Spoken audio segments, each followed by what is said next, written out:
Usa ka pagtuo, usa ka tingog, usa ka katawhan.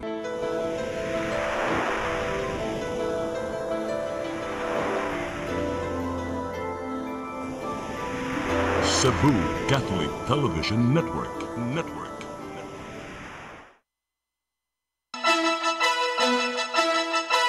Uluhan sa mga balita sa Sayri 47.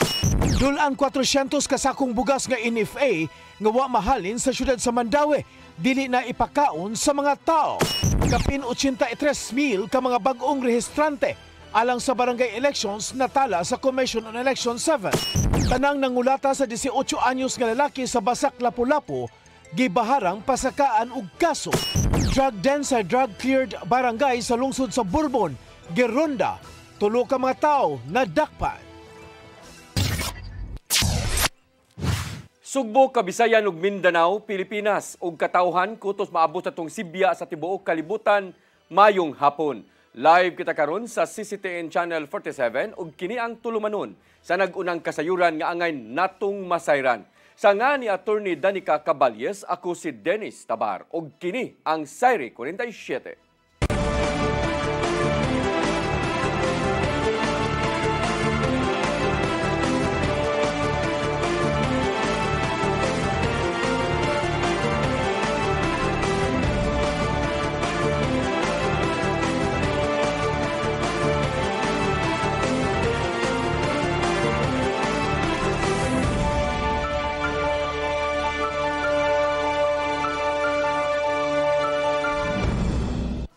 Ug karon sa kumpletong detalye sa atong mga balita, dulan 400 kasako nga bugas sa NFA nga wa mahalin sa syudad sa Mandaue dili na ipakaon sa tao. Samtang gisusi pa ang kasabutan tali sa syudad ug sa probinsya sa Sugbo kabahin sa pagbaligya sa bugas ubos sa Sugbo Merkado Barato Program. Ang kasayuran ihatod ni Mary Rose Sagarino.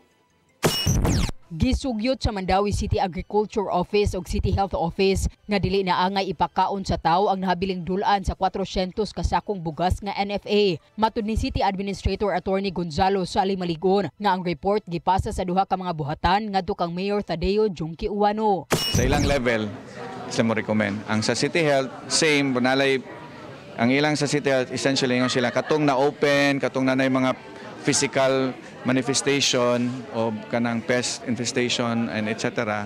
Dili na gito. Katong unopen nga sacks ilang ipa further same sa nga further test sa expert nga office. Agig tubag sa resulta, gimando sa mayor nga dili na ipanghatag o ibaligya ang bugas ngadto sa mga residente aron masiguro ang ilang kaluwasan. Maniguro ta because we cannot gamble with human, di ba, human lives. So kaysa ato ging ipugos mo na ang kuan sa mayor ang comfort niya gahapon. Gitun-an karon sa syudad kung unsaon pag-dispose sa dulaan sa 400 kasako. Gisusi kung unsa ang kasabutan tali sa probinsya ug syudad, hilabi na nga napatuman ang programa sa miaging mga administrasyon. Ang dulaan 400 kasako nga wala mahalin, kabahin sa 1074 kasako nga gitagana sa Kapitolyo sa Mandaue. Niadtong Nobyembre tuig 2023, pinaagi sa Sugbo Merkado Barato Program, inisyatiba ni kanhi Gobernador Gwendolyn Garcia. Sa programa, ang mga kabus nga mga individual mamahimong makapalit og tag 20 pesos kada kilo nga bugas gamit ang QR code nga card nga adunay limit nga tag 2 ka kilo matag semana. Nakigalayo na ang syudad ngadto sa Kapitolyo kabahin sa giingong utang sa Mandaue nga moabot og 1 ka milyon ka pesos sa SMB program. Sa tinod lang nangayo na mismo MOA gahapon wala pay available copy, way nakabaw kinsay na copy og nabagyo na MOA. So we do not know how to proceed. Kung bayran o ibalik ba ang bugas, mato ni malig-on nga magdepende sa makuha nga kopya sa kasabutan. Mary Rose Sagarino, CCTN News. Commission on Election 7 nakatala og kapin 83,000 ka mga registrants aron makabutar sa barangay ug sangguniang elections. Magpadayon hinuon ang pagpangandam bisan pa man og himuon ang balaod ang pag-uktaba niini. Ang kasayuran hatod ni Gian Navarro. Gidagsag gyapon ang nagpadayong voters registration period alang sumabot ka barangay ug sangguniang kabataan elections. Sud sa unom ka adlaw nakatala ang Commission on Election 7 og 83,322 ka mga registrants lukop Central Visayas Region. Matud ni COMELEC 7 Director Attorney Francisco Pube nga kadaghanan sa mga nagparehistro nagagikan sa mga batan-ong buot mamutar ug mga bag-ong sangguniang kabataan officials. Ilabi na nga gipahigayon sa mga malls ug gymnasium ang 10-day registration period aron hangpon ang daghang mga buot magparehistro. Naay segment nato sa oras nga namatumal na sayo sa mudaghan because ang kaning ato ug mga estudyante mangita maganda sila og kanang liwi nga maka-participate or makaadto sa ato mga registration center kay nagklase man pud sila. Hinuon gihangop sa COMELEC 7 ang mga pagkato kagiandam sa mga local election offices aron pag-agni og mas daghang mga rehistrado. Sama na lang sa lungsod sa Carmen Diin, tuyong giandam ang daghang mga freebies nga makuha ngadto sa mga nakaparehistro na. Maong giawhag sa COMELEC 7 ang uban nga moapas na sa pagparehistro kay kutob na lang karong Domingo, Agosto 10 ang deadline. Sa laing bahin, magpadayon ng pagpangandam sa COMELEC 7 sa maong matang sa eleksyon, bisan pa man sa mamahimong dangatan sa gidusong balaod nun. Mato di COMELEC Chair Attorney George Erwin Garcia nga dili na muhimong seremonyas ang Malacañang aron mapirmahan ni Presidente Ferdinand Bongbong Marcos Jr. ang balaod nun aron iuktaba ang eleksyon ngadto na sa November 2026 ug palugwayan pa ang termino sa mga opisyal sa barangay ug SK. Tuod kay mahimo na kining balaod karong Agosto 14 bisan og walay pirma sa presidente. In case nga naay postponement, it's all right. We will have to continue with the registrations. But if ever nga muna yun, then well and good. Naa nami activity ana, unya naa nami mga preparatory activities ana. Ian Navarro, CCTN News. Gitinguha ni Gobernador Pamela Baricuatro nga mapalambo pa ang isla sa Camotes pinaagi sa pagpasud ug dugang pang mga investors nga buot manginabuhi. Atol sa paglusad sa serbisyo karaban dito sa lungsod sa Pilar, nakita ni Baricuatro nga mas mumaayo pa ang kinabuhi sa mga residente kung adunay mga negosyo nga musud sa isla. Kini aron mahatagan og higayonan ang mga nanimuyo nga makabaton og maayong trabaho ug hayan mapalambo pa ang ekonomiya sa kalungsuran. Samtang gihangyo ni Baricuatro ang mga taga Camotes Island nga hatagan sila og igong panahon aron mapatuman ang mga reforma sa healthcare system sa probinsya. Apil sa mga serbisyong gipahimuslan sa maong karaban, mao ang medical check-up ingon man laboratory services gikan sa Provincial Health Office. Kapalulang mo na ako'y makitaan na mga taypan sa Manila kanang mga dagkong mga negosyante. Mangutana sila nako nga unsa may pwede nato mabutangag negosyo, mga township diri sa probinsya ang ako gyung iunag sulti, unexploited, buutan ang mga tao, nindot ang lugar dahil magbakante nga mga yuta ang Camotes Island yun. Libreng serbisyo medikal gihatod sa kabarangayan sa syudad sa Sugbo. Konsulta karaban magpadayon hangtod sa buwan sa Setyembre. Niining tuiga o gilauman nga daghan pang mga Sugboanon ang makapahimulos. Ang kasayuran ni hatod ni Mary Rose Sagarino. Mas gipaduol pa sa kagamhanan sa syudad sa Sugbo ang health and wellness ngadto sa mga Sugboanon. Kini pinaagi sa ilang serbisyong panlawas sa barangay adto ta. Usa kini ka programa sa Cebu City Health Department sa pagpakigalayon sa PhilHealth. Niadtong Sabado, Agosto 2, sa Barangay Tejero ning Dakbayan sa Sugbo gipahigayon ang konsulta caravan. Gani kapin sa usa ka gatos ka mga residente nga gilangkuban sa mga bata, hamtong og idaran sa barangay ang nakapahimo sa libreng serbisyo. We also have free medications like your losartans for amlodipine for high blood or hypertension. We also have metformin for diabetes. And we also have free laboratory routines or routine laboratory in City Health that you can avail, like your CBC, UA, fasting blood sugar, HbA1c, etc. And a lot of patients can benefit from this because they will know their real health status and also can be aware of their current health status. Mapasalamaton ang barangay sa maong programa. Tungod kay prioridad usab niini ang maayong panlawas sa katawhan. Lakip sa napahimuslan nga talagsaong serbisyo, ilabi na sa kababayin-an ang human papilloma virus kon HPV DNA screening.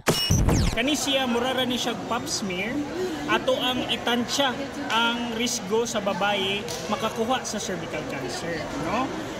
Kalahian ani sa pap smear bonus pwede self-collection, no? Di kinahanglan mo bika ka, walay mulili, amo alang instruksyonan ang babaye para sila lay mo kuha sa specimen. Magpadayon ang konsulta caravan hangtod sa buwan sa Setyembre ug sama sa Barangay Tejero, giagni ang ubang mga barangay nga suportahan ang programa nga usa ka serbisyo nga duol, libre ug tinuod para sa katawhang Sugbuanon. So, sa tanang mga tao nga makadungog kani nga programa diha sa mga barangay, I encourage you to go there because sayang kaayo, libre na ang consultation, libre na ang medication sa inyong mga sakit or sa inyong mga maintenance, libre na po datong mga laboratories. Mary Rose Sagarino, CCTN News. Tulo ka buwan nga maintenance nga tambal, libre nga laboratory test ug ubang pang health services ang napahimuslan sa mga konstituente sa katulong distrito sa lalawigan sa Sugbo. Atol kini sa gipaygayon nga medical mission ni 3rd District Representative Karen Garcia ug sa iyang kapikas nga si kanhi Kongresista Pablo Jan Garcia sa unang quarter sa 2025. Ang maong medical mission gitawag og padayon jud ang kahimsog program diin 15,000 ka mga tawo ang nakabenepisyo. Matod ni Kongresista Karen Garcia nga mas gipalapdan pa ang serbisyo medikal ang niini. Ang sunod nga medical mission adto ipahigayon sa Barili karong Agosto 8 ug magpahigayon usab sa ubang mga dapit hangtod na karong buwan sa Septembre 5. Syudad sa Mandaue mopahigayon og nagkadaiyang kalihukan alang sa ika-56 nga charter anniversary. Bag-o nga kalihukan ang gidugang nga naglakip sa medical mission. Ang kasayuran hatod ni Mary Rose Sagarino. Gisaulog karong buwana sa syudad sa Mandaue ang ilang ika-56 nga charter anniversary. Moabot sa 24 ka mga kalihukan sa tibuok buwan ang ipahigayon, kinigipunduhan og 21 milyones pesos. Ang official opening ipahigayon ugma sa hapon sa Heritage Plaza. Duha ka bagong highlights ang ipatuman, mao ang medical mission nga ipahigayon karong Sabado sa Mandaue City Cultural and Sports Complex. Our medical mission, this is actually in partnership with, of course, the City Health Office and Unilab. So we'll be providing a general checkup for 600 participants coming from the 27 barangays. Lain pang highlight ang One Mandaue Cup shooting tournament sa Agosto 30 ug 31. Din ang unang adlaw alang sa mga uniformed personnel ug ang ikaduha alang sa mga civilian teams. Usa ka unity run usab ang ipahigayon sa Agosto 31 nga gimanabanang salmutan sa moabot sa 1,500 ka mga individual. All participants registered will get our shirt plus the first 560 finishers will get a finisher medal. So 560 lang to highlight the 56. Samtang sa Agosto 30 sa gabi, ipahigayon ang concert sa Heritage Plaza nga panguluhan sa sikat nga banda nga December Avenue. Ang tanang kalihukan abli alang sa publiko. Samtang gitun-an pa usab ang paghatag og Charter Day bonus sa mga empleyado. I think the mayor will announce at the proper time. He has already submitted a request to the City Council actually for that. But you will be the one to announce muna. Ang Charter Day anniversary sa Mandaue gitimaan matag Agosto 30. Mary Rose Sagarino, CCTN News.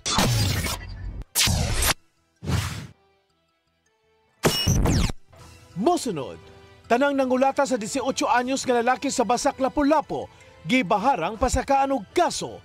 Kana og daghan pa mga balita sa pagbalik sa Sayre 47.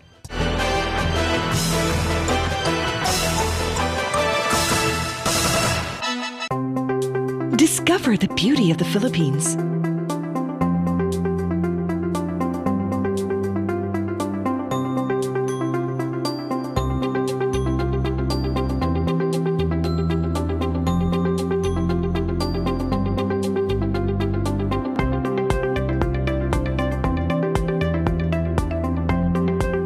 With Philippine Airlines, the country's flag carrier.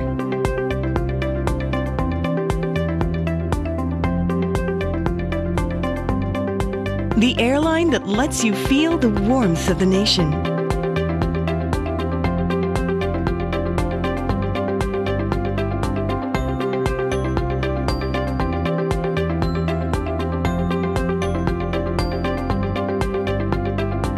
Mabuhay!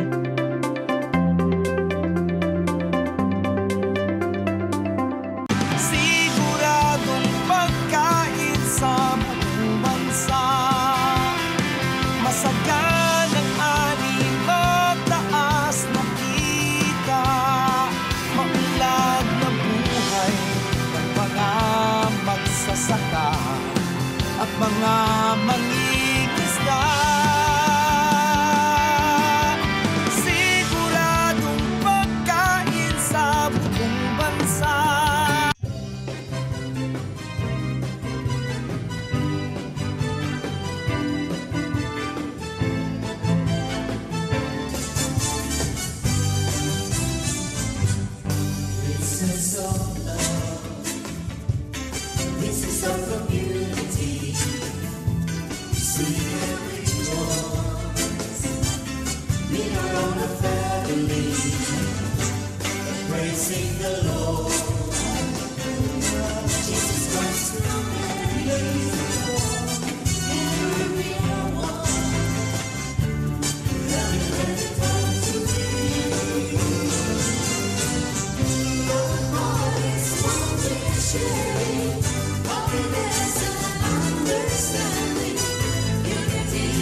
Congratulations! Nunito Tatay Dodong A. Lamchua, awarded as Cable TV Maverick, Father of Cable TV in the Philippines, given by Philippine Cable and Telecommunications Association Incorporated, PCTA, from Phil Products Group of Companies.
Balik sa ato mga balita, inahan sa 18 anyos nga lalaki nga gitabangag pangkulata sa 11 ka mga lalaki dito sa barangay Basak, Dakbayan sa Lapu-Lapu, desididong mopasaka og kaso sa mga responsable. Sa pagkakaroon, duha pa lang ka mga nailhang parihong minor de edad ang unang mapasakaan og kaso.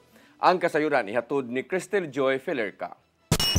Desididong mopasaka og kaso si Christine Balneg batok sa duha ka mga menor de edad nga na-rescue sa barangay Basak kinsa lakip sa 11 ka mga lalaki nga nikulata sa iyang 18 anyos nga anak nga si Christoph Balneg niadtong Agosto 4 sa gabii sa Pakpakan Road, barangay Basak, Dakbayan sa Lapu-Lapu. Ang maong mga menor de edad nagpangidaron og 14 ug 16 anyos. Matod ni Christine nga gusto siyang mapasakaan ang tanan mga nalambigit, apan sa pagkakaroon ang duha lang una nga nailhan na ang iyang pasakaan tungod sa kahadlok nga sila balikan. Natakot nga ako, baka balikan kami. Hindi na namin sila kilala kung sino sila. Baka balikan kami tapos gawan kami ng masama. Kaya sabi ko, mabalhin na lang may sa laing puyuanan. Ikaduhang adlaw na karon nga wa makaeskwela ang grade 11 nga biktima tungod sa gipamati sa lawas human sa insidente. Hinuon sumapa ni Christine nga nakadawat siya og 1,500 pesos nga assistance gikan sa barangay Basak nga mo iyang gipalit og tambal para sa iyang anak. Kaganihang buntag nanguha na sila og mga rekisito sa Basak Barangay Hall aron mapasaka ang kaso karong adlaw. Mato ni Joan Bolondro, ang VAUSI Desk Officer sa Barangay Basak, nga ilan ang gi-turnover ngadto sa home care facility ang duha ka mga menor de edad niadtong Agosto 5. Samtang nibutyag si Police Lieutenant Colonel Christian Torres, ang spokesperson sa Lapu-Lapu City Police Office, nga bisan og mga menor de edad ang mga responsable, posible gihapon silang mapasakaan og kaso apan huwaton una nila ang assessment sa City Social Welfare and Development Office. Sa kanilang sanduha ang identified, possible sila mapailan og kaso pero malagi na maagi sa og intervention or evaluation sa DSWD kung ang ilang gibuhat is acted upon with discernment ba para ma-file gid ang kaso nga physical injuries bisag minor sila. Sa kasamtangan, padayon pang gipangita sa BPSO sa Barangay Basak ang lain pang siyam nga mga nalambigit. Cristel Joy Felerca, CCTN News. Gisusi na sa kagamhanan sa syudad sa Bugo ang rambol sa mga batanon sa Barangay Carbon kagabii. Makita sa video sa usa ka netizen nga nagbinatuhay ang pipila ka mga batanon o gadunay na igo nga nagmotorsiklo maong nalamba kini sa karsada. Nakigsabot si Mayor Mayel Martinez sa Peace and Order Council inubanan sa mga sakop sa City Social Welfare and Development Office ug mga opisyal sa Barangay Carbon. Ang nahimong kasabutan maoy sumbanan sa himuon pang mga lakang sa LGU aron dili na masubli ang maong kagubot. Ilabi na nga giagad ni Mayor Martinez ang kaluwasan sa tanang mga residente, adlaw man o gabii.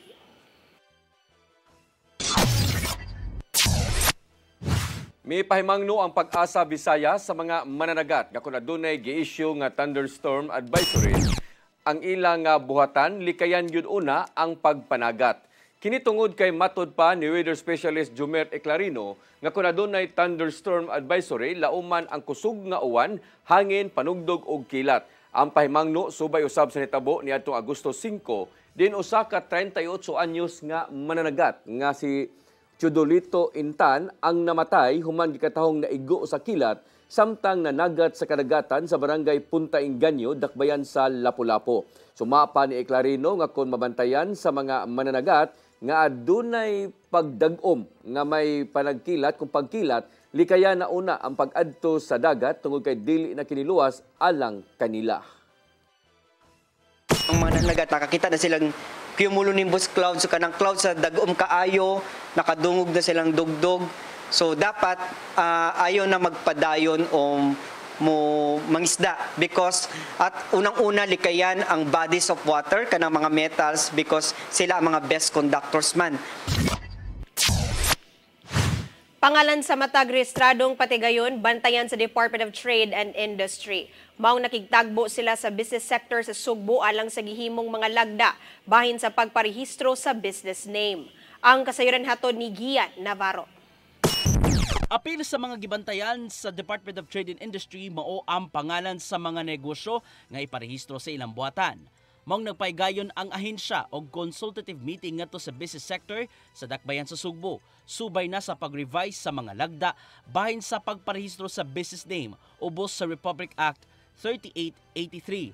tinguha sa giumol nilang implementing rules and regulation sa ilang Department Administrative Order aron pahugdan pa ang pagparehistro sa pangalan sa matag negosyo aron dili magkapareha na sa uban. Laumanusab nga mapaspasan ang pagproseso sa business name application pinaagi sa mga dokumento nga pangayoon. Matud di Assistant Secretary Grace Baluyan gikan sa DTI Regional Operations Group nga adunay database ang ahensya aron pangsusihon ang matag business name nga iparehistro sa ilang buhatan. So yung brands no that are or trademarks. So para mas madali na rin for our business name na makita kung issued na yan no trademark in IPO. So we have efforts to make sure that these things are taken into consideration. Hinuon ang pag-revise sa IRR sa ilang administrative order aron matabangang mapanalipdan pa ang mga magpapatigayon nga nagsugod pa lang silang panginabuhian. Tungod kay sinugdanan lang ang pagparehistro sa business name aron mamahimong lehitimo ang negosyo. But let me just clarify, hindi pa to lisensya ha. Parang rini-reserve mo lang yung pangalan para lahat ng gustong magnegosyo na ganun din yung pangalan, mawala na sila ng chance na gamitin yon. Itarungan sa mga tag-iya og negosyo, business groups, ingon man representatives gikan sa LGU ug ubang ahensya sa gobyerno among consultative meeting. Gihangop rahinon sa mga nanambong ang mga gidusong kabag-uhan sa mga lagda bahid sa business name registration. Ilabi na nga buti lang di mahasol sa maong matang sa pagparehistro. Dugang pa ni Baluyan nga ang tanang mga konsumidor mao'y makapahimos sa gihimong mga kabag-uhan sa lagda gikan sa DTI. Kini aron mas masiguro nga gawas nga lehitimo ang negosyong gisudlan, dili hinuon mo sangpot og kalibog ngadto sa publiko. And also to protect the business, no? Kasi if you have that business name, that means you can have the right to use it, no? And it builds patronage.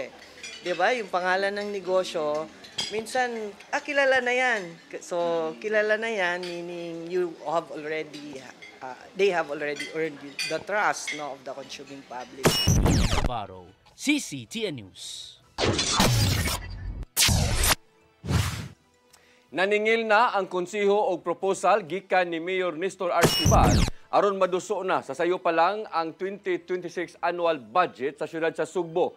Gipangamahanan ni Konsehal Dave Tumulak ang resolusyon ngadto sa konseho aron makapangayo na sila og executive budget gikan ni Archibal sa dili pa Oktubre 1 karong tuiga. Kinaron masugda na ang pagsukit-sukit sa pundong gamitonon sa siyudad sama na lang sa mga programa o proyekto nga himuon sa kagamanan sa dakbayan sa Sugbo. Maong kinahanglan nga mangandam na ang annual budget pinasubay usab sa timeline nga gipatuman sa Department of Interior and Local Government. Si Tumulak mao ang chairman sa Committee on Budget and Finance sa konseho. House Speaker Martin Romualdez mitataw nga igo lang gibuhat ang tulubagon sa Kongreso bahin sa impeachment complaint batok ni Vice Presidente Sara Duterte. Samtang mipaambit si Senador Amy Marcos nga dako ang pasalamat sa Vice Presidente sa Ginoo human sa mosyon nga i-archive ang impeachment case. Ang kasayuran hatod ni Gian Navarro. Gitataw sa House of Representatives nga igo lang gibuhat ang ilang tulubagon bahin sa pagduso sa impeachment case batok ni Vice Presidente Sara Duterte ug walay kalabutan ang pamulitika. Kini ang nimong tubag ni House Speaker Martin Romualdez human na hukman sa 19 ka mga senador nga taguon na lang kung i-archive ang impeachment complaint nga giatubang sa mga opisyal. Sa giluwatang pamahayag, nagduda si Romualdez kung anong gidali-dali man sa Senado ang pag-archive sa impeachment case. Sanglit ang Kongreso, mo'y unang nagduso niini. Sumapa niya nga igo lang silang nangayo og tubag. Giun sa paggamit ni Vice Presidente Duterte ang confidential funds siyang buhatan og sa Department of Education sa dihang siya pa ang kalihim. Karong nakaduso na sa motion for reconsideration ang mga kongresista bahin sa nimong hukom sa Korte Suprema nga unconstitutional ang articles of impeachment, gitataw ni Romualdez nga dili pa inon kini final and executory.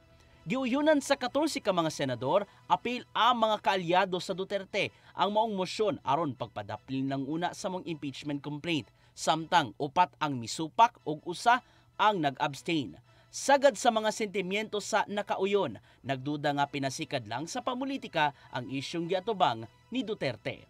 Usa sa mga nipabor mao si Senador Amy Marcos ug nitaho nga dako ang pasalamat ni Vice Presidente Duterte ngadto sa Ginoo tungod sa nimong dagan sa plenary session kagabi.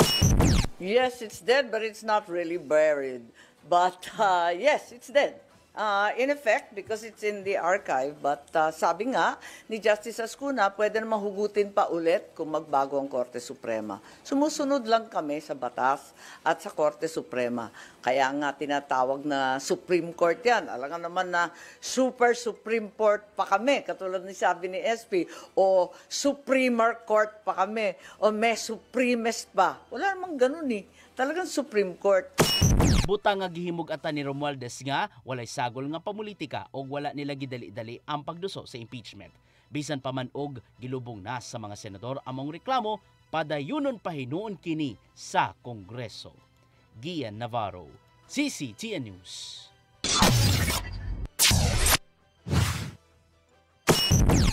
Mosunod, drug den sa drug-cleared barangay sa lungsod sa Bourbon, Geronda.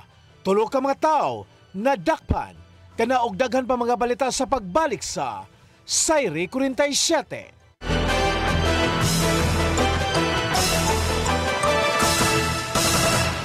Press Briefing. Midweek reset. Real talk. From headlines to hot takes. This is Press Briefing, the show that has it all. Midweek, we cut through the noise and bring you the stories that actually matter. News, views, insider scoops, straight from the source. Right from the horse's mouth. Politics, public issues, community concerns, and controversy. We break it down. No filter, no filler.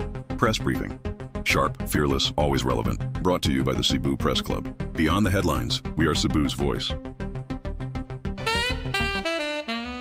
We are the voice of truth and reason in every town, in every season. With pens of light, we draw the line for justice, peace, and stories fine. Cebu Press Club, our banner flies beyond the noise, beneath the skies. Integrity, our steadfast. Oasis of love. This is our community.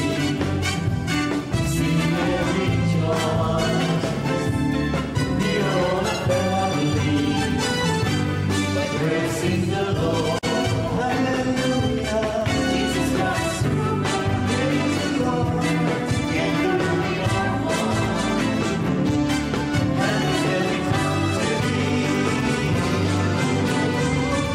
All the power is love and sharing. Happiness and understanding. Unity and peace in the name of the Lord. Praise the Lord. Pray for it, all my brothers. Pray for it, all my sisters. We are all as one in the name of the Lord. 1, 2, 3, 4. Pray for it, all my brothers. Pray for it, all my sisters. We are all as one in the name of the Lord.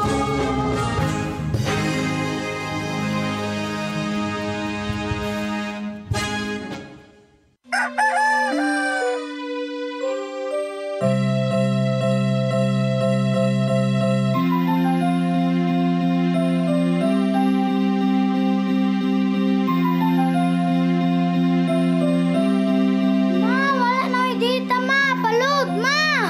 Sorry ma'am, na-late ko. Nagita pa mong gusto para internet sa kong anak, ma'am. Ay, wala na yung problema. Pag sinisibo. Sinisibo, sinisibo. For your internet connection, And for the signal of your cable TV. so fast and straight, the transmission to your home. Sinisibo. Sinisibo, sinisibo. Offers you to have fiber optics. For your viewing experience, perfect and clear so fast. So great and affordable for you to enjoy. Sinisibo.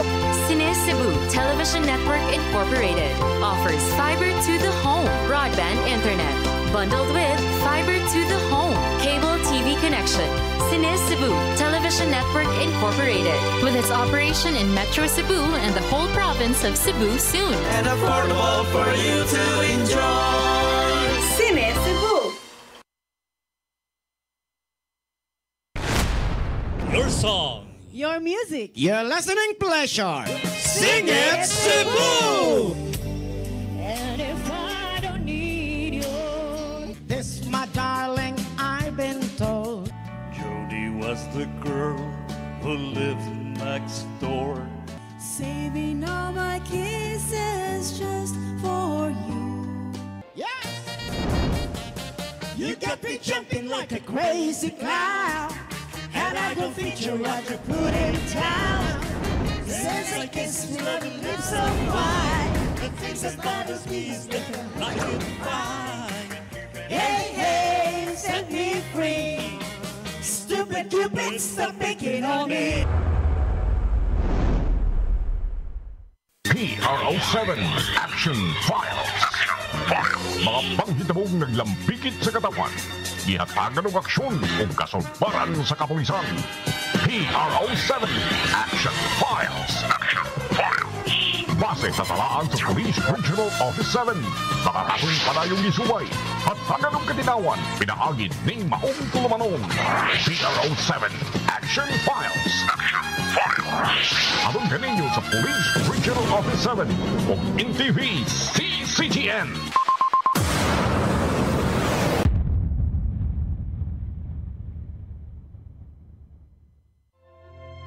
Ang kinabuhi, puno sa hagit.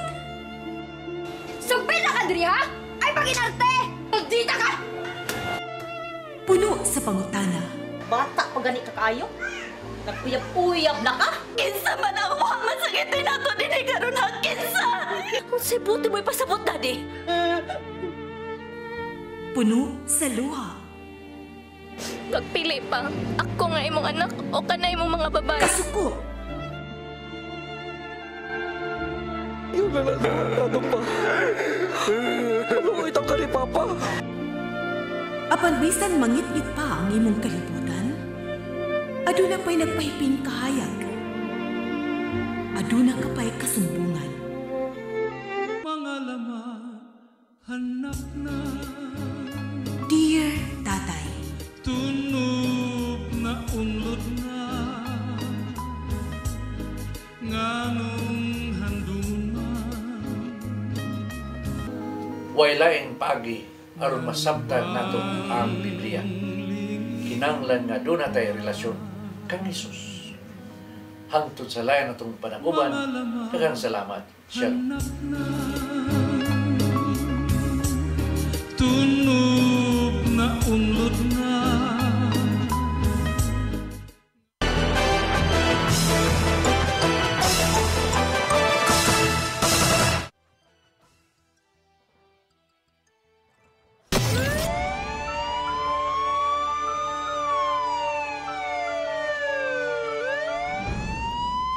Balik sa atong mga balita, suyupanan og shabu nga nahimutang sa drug-cleared barangay sa lungsod sa Bourbon, girunda sa PDEA 7, ingon man sa Provincial Police Office kagahapon. Nagpadagan og drug den nga mo'y target sa operation, nadakpan lakip na ang duha ka mga naabtan nga nagsuyop og shabu. Ang kasayuran ihatod ni Arnold Bustamante. Drug den nga namutang sa barangay nga gideklara nga drug cleared ang gibungkag kini sa mga sakop sa PDEA Cebu Provincial Office nga miresulta sa pagkasikop sa tulo ka mga tao. Nahitabo ang anti-illegal drug operation sa PDEA Cebu Provincial Office uban sa Bourbon Municipal Police Station dito sa barangay Lugo, lungsod sa Bourbon alas 3:22 sa hapon. Ang nasikop gila ni PDEA 7 Regional Director Joel Plaza nga si alias Joey, 42 anyos, gabay target sa operation ug mausab ang drug den maintainer nga nagpuyo rasab sa Bogarapit lakip sa nadakpan ang duha ka tawo nga naabtan sa mga operatiba sa sulod sa drug den nga nagsuyop og shabu nga silang alias Nestor 52 anyos, tagayati lungsod sa Liloan, og alias Ayan 21 anyos, networking business agent nga taga Burbon, Cebu. Nasakmit sa mga personal sa PDEA ang 9 sa kituang shabu nga motimbang sa 17.12 gramos kaduri average market value nga 116,000 pesos. Apil sa nakuha ang buy-bus money o sa cellular phone nga gigamit siyang transaksyon o gubang nga mga drug paraphernalia nga naana sa kustodiya sa PDEA 7 Regional Office Laboratory alang sa hustong disposisyon.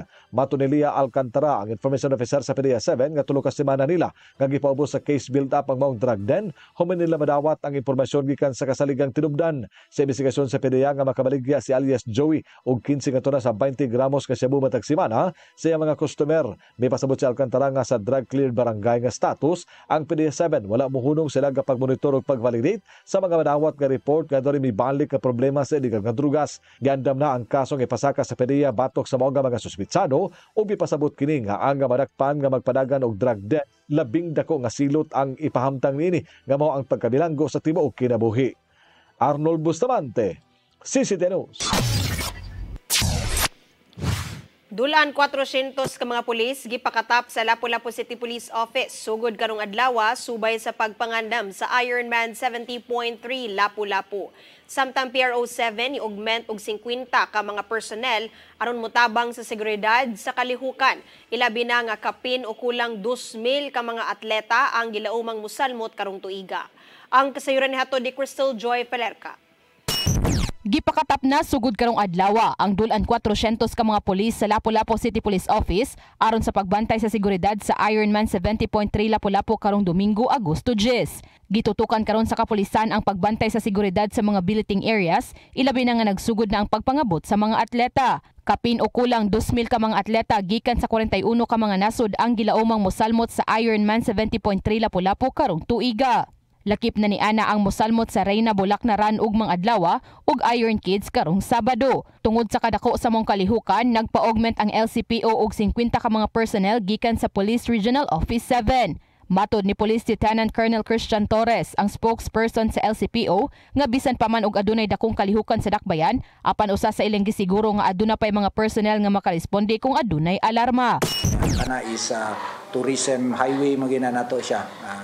Nya ato yung gisiguro sa ato ang organizer as well as sa atong LGU sa tourism nga those mga billeting nga mga hotels o kani mga magagmay o madagko nga daghan mo guna diagod nga mga hotels o kanang area unsaon travel ang kaning naay mga flight ba kay mao na atong usa ka challenge ana.